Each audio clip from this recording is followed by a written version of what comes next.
you're going to do a lot wrong. And it's really how it is designed. You want to seek failure. And if you're doing entrepreneurship right, it's how we teach it now at Rice, and how anybody that goes through the Softeq Venture Studio is taught. It's a scientific method.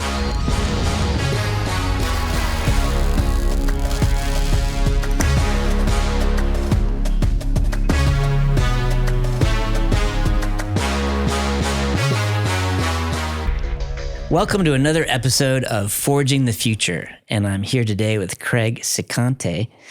And Craig is the serial entrepreneur behind Pinot's Palate, sEATz, and now T- Solutions. So thanks for being here, Craig. Thanks for having me, Chris. Absolutely. So tell me a little bit about your early career.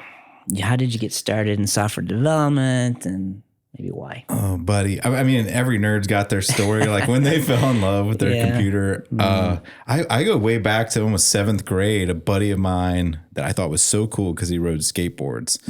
And he also had a hobby of computers, and he could like change that splash screen when they were starting up. This is back in the DOS ages. And it just clicked. I just loved doing it and seeing the computer act different ways based on what I told it to do. And it was just a natural fit in high school, and then you went to college. What did you do? Did you go to college? I did. I went to LSU. Grew up in Louisiana. Went to LSU and studied computer science. Okay. And felt the need to connect with people a little more, so I double majored in information systems, which is the business side of a computer science degree. So MIS is another vernacular for that. So I double majored in that, and that allowed me to kind of think about the business end as well as the little nittier grittier computer science. And then you went from college to where? College. Got my first job in Houston with a software consulting firm named Software Architects. I was with them for 2 years, 2 solid years. And I came to Houston, didn't know anybody here. They sent me to ConocoPhillips for a few months, and they're like, hey, how would you like to go work in a college town? I'm like, absolutely, let's go. They sent me to Tallahassee, and I worked on the Florida House of Legislature software for about a year, which was an amazing project. And there was, computer software developers from all over the country representing the company. So we had a blast. It was so much fun. So then you were there for a couple of years. And then is that when you decided to venture out? When did you take the red pill and leave the corporate world into startup world? Going some matrix analogies. Okay. When did that happen? So I programmed some more, moved out of programming into BA, business analyst and project manager roles, and went back to school at Rice. So in the midst of all that, I moved back to New Orleans about a year before Katrina.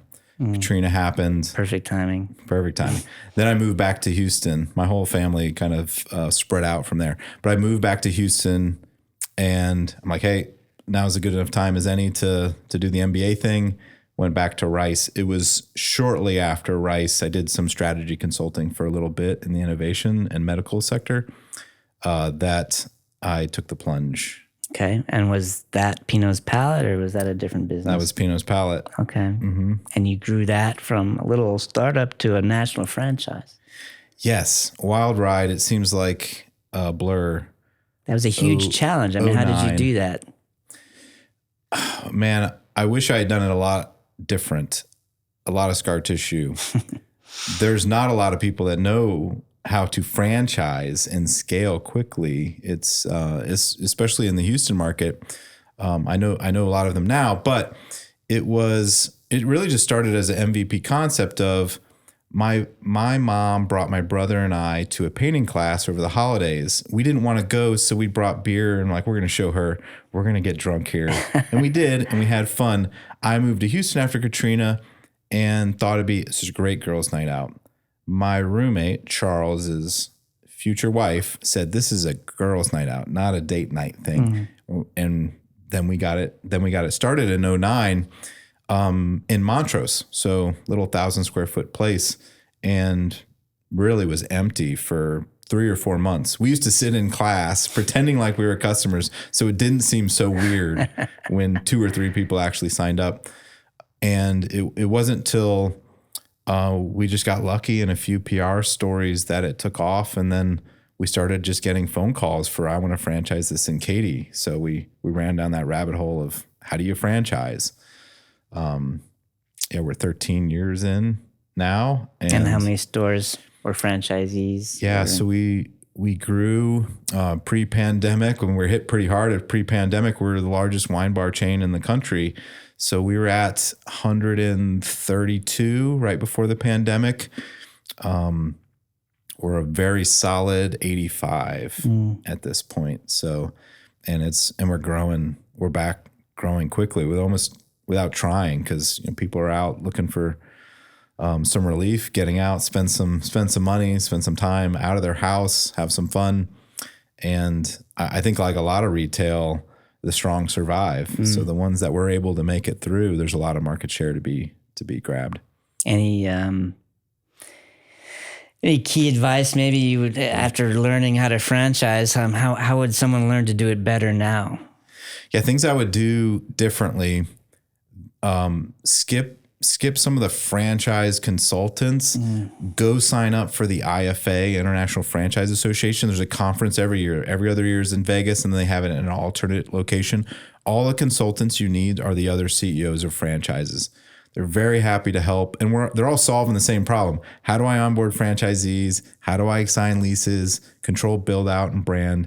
It's all the same language, so everybody's very willing to help. I would have dove into that environment a lot quicker. So you graduated from Rice, I assume, with your MBA.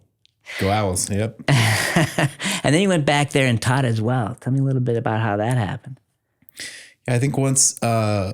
probably 2 years after I got out was around the time I was starting Pinot's Palate and learning all the things you have to learn to run a business. Marketing, SEO was kind of newish. I wouldn't say all that new, but people were trying to figure it out in early stages. So I always had a passion to just go back and teach people what I was learning. And especially on the tactical sense, Rice MBA, I owe so much to that program. It's just an incredible program. But MBAs do a lot of teaching on why to do things. Why did Apple choose white for their earpods? These type of branding, high-level branding things. So I went back and guest lectured, really just in one class on digital marketing, SEO, some on pay-per-click, and picking a domain name, some of these, the nerdier sides of marketing. And that word got back to the marketing professor.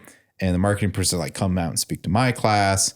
The entrepreneurship professor, who I was very close with, they both pulled me aside, you need a whole class on this topic. So how do we make it really geared towards small business, which is what you're an expert in? So we developed marketing for small business, and it was a very pragmatic, practical class of how to do it. Because you see so many business plans that are, how are you going to penetrate this market? SEO. And that's just where the marketing plan stops. So I actually ran a class. It was very practical. It was game show-esque. So each assignment got you a prize that puts your team, like a $200 gift certificate to logo tournament. So now you have a logo for your comp that the others don't have.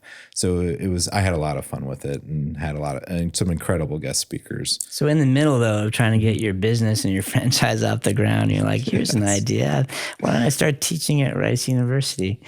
Is that how the thought process went? Yeah, I imagine, do you have a yes problem?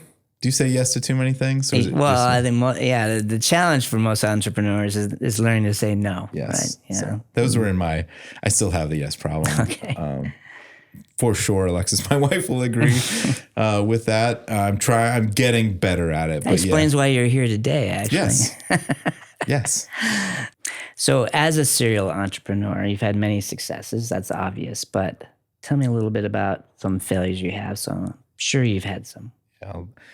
One of my mentors from Calypso, the strategy firm, having just a terrible day. We're getting the snot kicked out of us from a client, and he would say, no matter if you're having a good day or not, he's saying everything is impermanent. So when people tell me you're a successful entrepreneur, like, yeah, today it might look that way, but let's wait a day. And the same thing if you're, not doing so well, if the company's not doing so well, down and out, yeah, wait a few days. It's, everything's impermanent. So, you're going to do a lot wrong, and it's really how it is designed. You want to seek failure. And if you're doing entrepreneurship right, it's how we teach it now at Rice, and how anybody that goes through the Softeq Venture Studio is taught. It's a scientific method: hypothesis, test, analyze, repeat.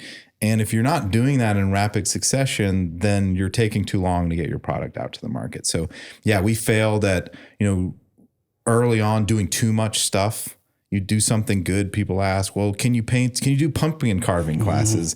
And so you spend so much time on all these ancillary things that's not your core market. So we did that wrong. I'd already talked about bringing too much stuff in-house. That was a huge mistake. Another incredible mentor, Dr. Al Napier, he was my professor at Rice. His sit down with me was, you're going to pay for experience one way or another. And it's either going to be through mistakes and legal fees and scar tissues, or you're going to just fork over the money to have an advisor or a consultant that's been down that road before. I don't do that. And still I'm trying to reinvent myself as an entrepreneur to not be so bootstrappy. So that's my current goal of how to entrepreneur differently, and something I'm constantly working through. Not be too bootstrappy. Not too bootstrappy. Yeah, because there's times to bootstrap, but then there's also, if you do it too much, you're holding the company back. Right. You're putting too much stress on you and your family. Like when I started Pinot's Palette, I was 29 and single. Now I'm 42 and I have 3 kids and a wife. Like, I can't entrepreneur the same way, and I need to be a bigger visionary thinker and get ahead of that scaling equation with using resources. Using my brain more than the long hours and brawn is what I'm trying to do better. Not burn so much of the midnight oil. Yeah. I had one question I wanted to ask. So with Pinot's Palette, I mean, besides the challenge of creating a franchise and creating a business that other people would want to buy and franchise, you had the alcohol portion as well, right? Was that a challenge? I mean, did you have to get special permits for that, or do you just BYOB, or how do you get, hey, we want to start this thing that people come and drink at? I mean, that's usually complicated. Yeah, it's not as big as you'd think. And one of the biggest surprising challenges of the whole liquor piece was when we started in Houston, it was BYO. In all of our locations in Houston and Texas and that's okay. Bring your own alcohol. I know, bring your own, but I mean, yes. You don't need a permit for that. You say, bring your own bottle of wine, and you do what you want. Yeah, you don't need a permit for it at all. And then when you go into other states, and it's actually trickier because there's a lot of gray area. Well, who's responsible and what happens with this? And you can't really buy liquor insurance. Like, you can't. It's hard to buy liability for insurance for the liquor part of it, and we do only wine.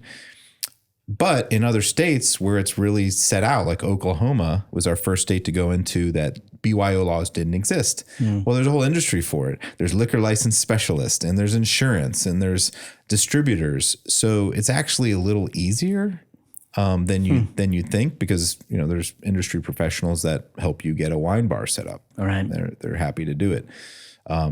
Now, some states have a lot of regulation, a lot of red tape. California, our average opening is like 6 months. California's like a year to 18 months. Oh, wow. Between building permitting and their liquor licensing process. It's really brutal. There's a few states that are. Are you in tough. California? Yes. Are you in Napa? Not specifically in Napa. No. No. Yeah, I didn't know. Maybe it makes sense not to be in Napa because everyone's drinking wine everywhere, right? So, hey, here's a new idea, right? Yeah, most people that are going there as a destination kind of have like, we're going to go tour the wineries. I think we see some of the wineries doing like, and you'll paint. We don't provide that there, but yeah, California's a big market for us. So one of the things we talk about a lot here is just collisions, right? And how different people meet and sometimes magic happens, right? You're on multiple boards, and most recently you're on the board for the Bread Man, who we've had on the show. Maybe talk a little bit about how that happened. Yeah, you'll probably hear me reference a lot of mentors throughout this because I've just gotten so much from so many people. Dr. Napier would pull all the Rice entrepreneurs, the alumni entrepreneurs together quite frequently. And now Al Danto as a professor there and a fellow student. And their theory was get them all in the room because lightning will strike. And I think those are the collisions you're talking about. The funny story with Tassos and the Bread Man was my banker thought it would be a good idea for me at Pinot's Palate to meet Rula. And I don't know if you covered this. Tassos, his wife is Rula from Rula Ryan. Right. And so I was excited to meet her. And we get in the room. Tassos brings bread. So we're happy that there's bread there. And I sit down with Rula and Tassos. And so I start hearing Tassos' story about the bread. And suddenly just my natural entrepreneur, like I'm not forgetting about Rula, but I'm more interested in hearing about Tassos' story, where he's at, what his goals are. So we just hit it off. And the next day I order some bread from his website to be a good shepherd of Houston entrepreneurship. And he shows up at the door delivering it. And I call him up the next day and I'm like, we have to go to lunch. There's a bigger plan here about distribution. You can't deliver all your bread. Right. He was truly the bread man. So we've stayed in touch. And that's honestly how I met Softeq as well. Another collision. And that's where these collisions happen. You know, you just try to help someone by ordering some bread. That turns into lunch and just some friendly mentorship, which turns into, hey, come to lunch. We're looking for a board member. My buddy Billy is interviewing the potential board members for this position. So I meet Billy, our head of studio, head of the venture studio. We stay in touch. Obviously, we both do coaching to young entrepreneurs, and later learn more about the studio, become an interim CFO of a company, call up Billy. Hey, what's going on in Houston? What do you think about this deal? Hey, have him come join the studio. So I learned all about the studio. Yeah, I really believe that if you're constantly looking to just help people and pay it forward, these collisions happen. Sometimes they're good for you. Sometimes they're not. Sometimes I hope my goal, if anything, is that I have a lot of friends that own islands somewhere. I don't necessarily want to own one myself. And that's what really drives me. That's where my passion is. Well, it is that give first mentality, yes. Right? So if you're not looking to always get, and you actually do sincerely give, then right. Things happen.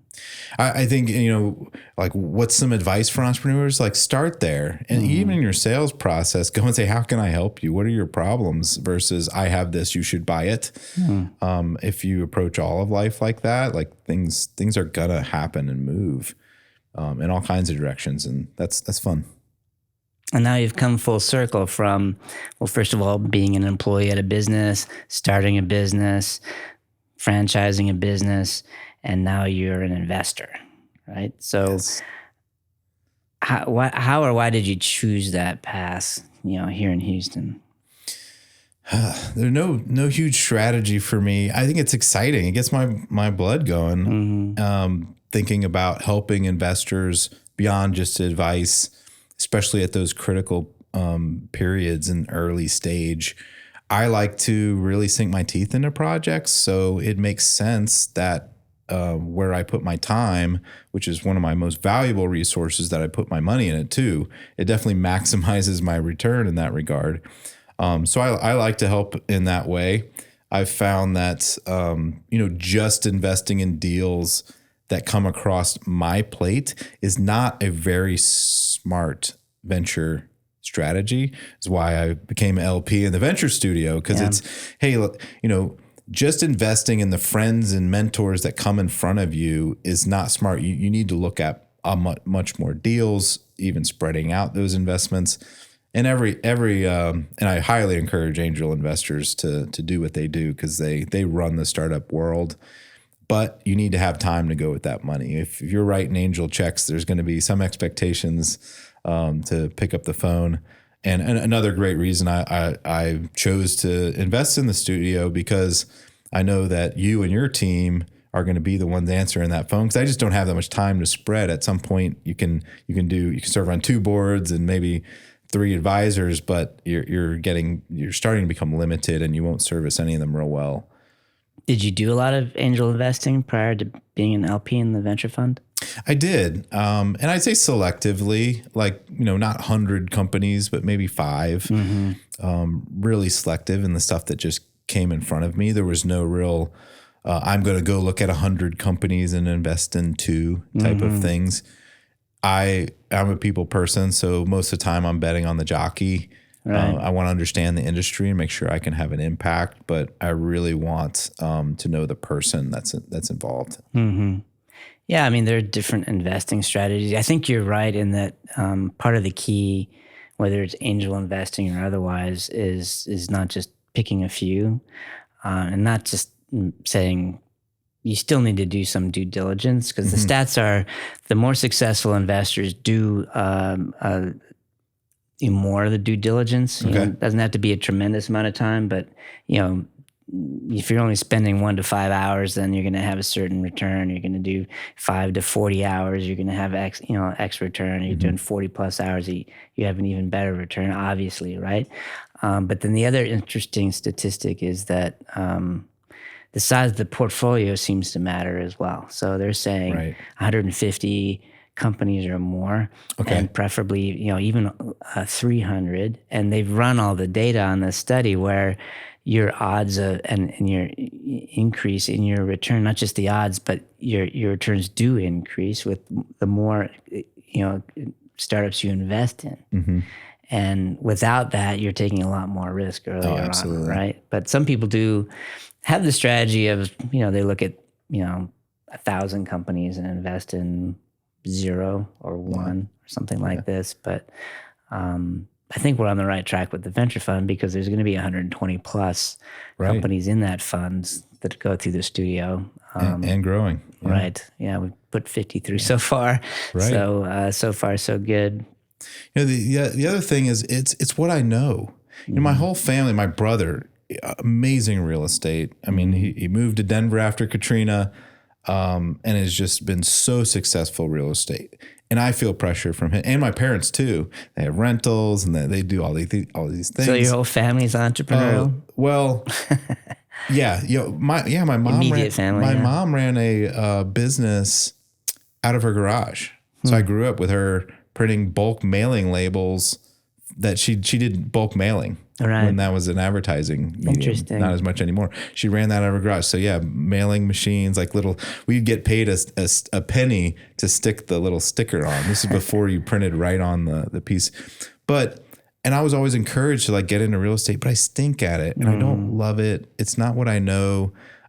So to put my money where the things that I love to do and I know real well makes more sense. Versus trying to just fit into that mold because my family does it. Right. Interesting. So maybe some speed round questions. You up for it? What book are you currently reading? I've been rereading books. 2 books I've reread recently, and they're in my top 5. As a Man Thinketh by James Allen. Okay. It's old, 50, 60 years old, very poetic, more like Mind and Body. And then Jocko Willink's Extreme Ownership. Okay. Amazing book. I have not read that one. Yeah, I kind of like rewatching a movie. You can kind of know where it's going, but you can re-see some of the Extreme Ownership. Is it a startup book or is it what is it about? It's a leadership book. Leadership. I call it. He's an ex Navy SEAL, big podcaster, and he does a good job balancing the leadership lessons he learned in the field as, I don't know his exact title, but he ran Navy SEAL teams in, I think, the Battle of Fallujah. And then the second half of the chapter is how it relates to business. So what's the favorite software app? Yeah, little self-serving and a plug. Co-founded with Aaron Canapi and Marshall Law in 1718. New members of Softeq Venture Studio. Yeah, they're in the cohort right now. As of this cohort. So Marshall went to the I think 17 Astros World Series game. Wow. Was picking up a hot dog for his kid in some inning.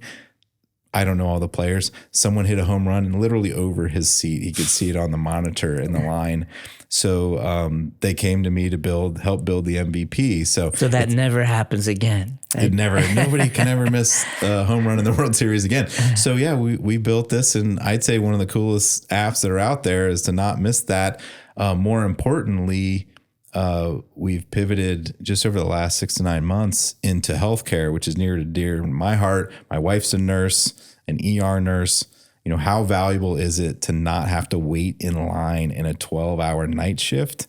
It's like to get your food. To get your food. Mm-hmm. That's right. Get your food. So yeah, we're rolling it out in hospitals everywhere so that staff and guests can order food, have it be delivered, or express pickup. It's just a no-brainer. Really cool app. If you spend any time in the hospital, I think that's something that you see right away. It's like, how do I get my food? Right. Yeah, I was writing the code to launch the MVP at the Texans, and it's like, hey, preseason starting this date, and my daughter's in the hospital for 6 nights, and I'm like, what I would pay in convenience fees for a toothbrush and a teddy bear and a sandwich. It's like, and where's the gift shop? Where's the cafeteria in a hospital? Forget it. So it's much needed. We're excited to roll that out all across the country. So tell me a little bit about your latest company, T- Solutions. Yeah, so T-, the idea for it came out of some of the struggles I had when we built all our own proprietary software at Pinot's Palette. Everything is run there. And then also building the MVP. This was before Softeq's Venture Studio. Okay. We built it through freelancers overseas. I had the background to be able to try to pull that off. It was still really challenging. Working with local Houston firms, a lot of them are just too big. They want $1 million projects. And so we went through a lot of pain. I had to do a lot of cat herding to do that.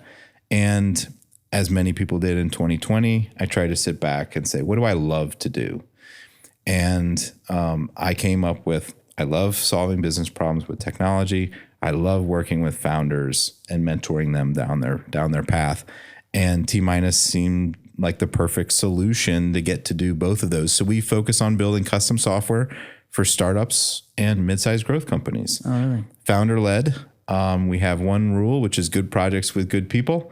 And that's the unbreakable part. So I get to do exactly what I love every day, which is coach a team to build software, help provide some strategy on how to grow a business, and then take random phone calls. Hey, have you ever heard about sales tax? I'm like, yeah, I can talk you all the way through sales tax. So I absolutely love it. And we have an incredible team. Who is like an ideal customer for T-? Yeah. So, founders, again, back to the founders. So either like an Aaron Canapi and Marshall Law that come up with that big idea, and they need to know how to get to MVP, but not overbuild things, especially in that early stage. Money and equity is real expensive. So that'd be a good example on the startup side. On the growth side, someone that's really got that traction, the flywheel's starting to spin. They're thinking about, how do I scale and get to a bigger volume? But the spreadsheets and the duct tape and the baling wire just won't get them there. They have to either automate internally, start to think about executive dashboards, or even extending some services out to their customer through an application or a point of sale system, e-commerce. Those are the type of clients that we love to work on and just help them get to that next stage. That's great. So how are you forging the future for startups? I'm following in the footsteps of my mentor, Dr. Napier, which is, try to pay it forward. We've been down the path and have the scar tissue. So every chance I get, I just try to help. Let's go get a cup of coffee, and try to do follow-ups to help them find their way. And how would someone find or connect with you for that cup of coffee? Okay. You can find me on LinkedIn. That's probably a good place. My website and company I'm running now, T- Solutions, is a good way to find me. Have been working on a book. Those coffee shop discussions just are never long enough. It's 30 minutes. How do I fit all of this in there? So I've been working on a book called A Founder's Guide to a Software Startup. Hope to be released early 23.